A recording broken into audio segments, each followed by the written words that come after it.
I got good news for you, man. If you're black, I have very, very, very good news for you. So if you just aren't sure who you should vote for, not real, you're not sure who's telling the truth, you're just not sure. There's a lot you're not sure about. Sonny Hostin has got your back.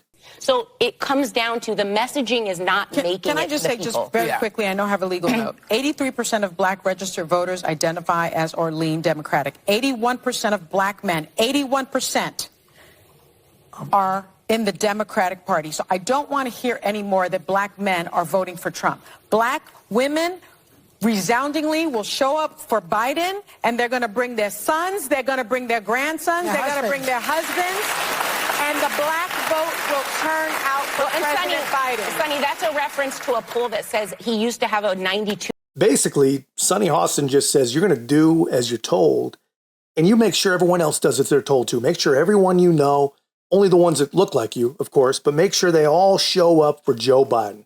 Try not to worry about the fact that he and his party have delivered literally nothing but broken promises and a declining quality of life over the past 50 years. You'll have some time to deal with that later, because right now, all we have to focus on is saving democracy. I mean, that's essentially how these people sound. They are so completely full of shit, and nobody's buying it anymore. We see a clear decline in support. At this point, Joe Biden's just getting 70% of the black vote. 4 years ago at this point, he was at 81%. Look at that doubling of support for Donald Trump from 10% up to 21%. Boris, Brianna, if that held through the election, it would be the best performance for a Republican presidential candidate among black voters in 64 years, since Richard Nixon back in 1960. I mean, the guy set every other record, so why not that one? I mean, to quote Donald Trump in 2016, what do we have to lose? I mean, every poll shows the same thing. I mean, it'll be interesting to see, what the polls say after all this hush money garbage starts sinking in. But as they are now, every single poll gets worse and worse and worse.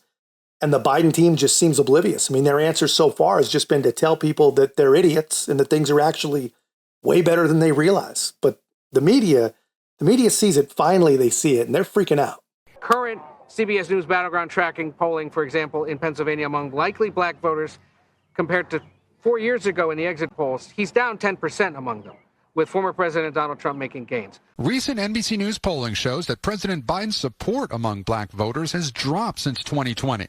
Back then, exit polls showed black voters supported Biden over Trump by 75 points. Now, that Biden advantage has narrowed to 58 points.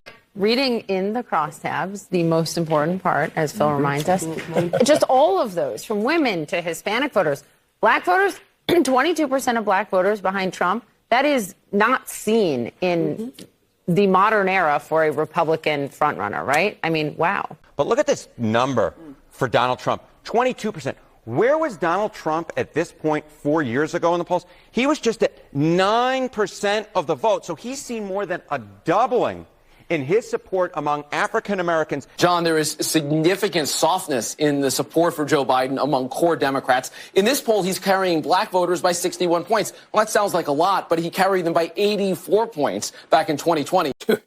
They all seem so freaking surprised. But I mean, how can they be surprised? How did they not see this coming? I mean, nothing they've done is successful. No one's life has gotten better.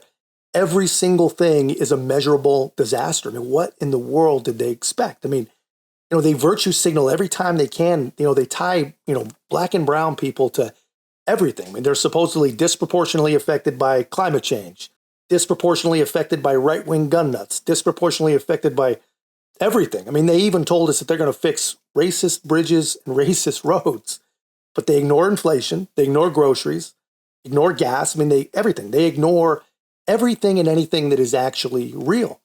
And now they're just all so damn confused that they just can't believe it. That the Biden administration and the president himself is now, according to some people, competing with Donald Trump for the black vote in the black communities in this country. How can that be the case? They have to move on from accomplishments and getting credit for accomplishments and make it all about the contrast of what a Biden and Trump presidency would be. You can see them moving into that stage, but I think there's a couple factors at play here, and it's really about bringing people home to who they pulled the lever for before.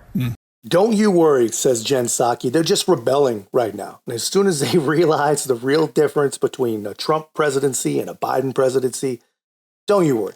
They're going to come home. They're going to come home. What the hell? What does that even mean? Does she not realize we've all lived it? Every single one of us. We lived through 4 years of Trump. We all are wondering if we can even survive an entire 4 years of Biden. There's no coming to the realization. We realize it. And the polls reflect it. I mean, the polls aren't some precursor to dim-witted Democrat zombies coming home to save democracy. The polls are literally what they are because we do not like where we're at. And we don't want another 4 years. You know, these are not serious people. I cannot believe that they actually believe the insane things that they say. But anyway, that's just my take, man. Let me know your thoughts in the comments. If you haven't already, be a part of our growth. Make sure to like, comment, subscribe. Most importantly, share the channel.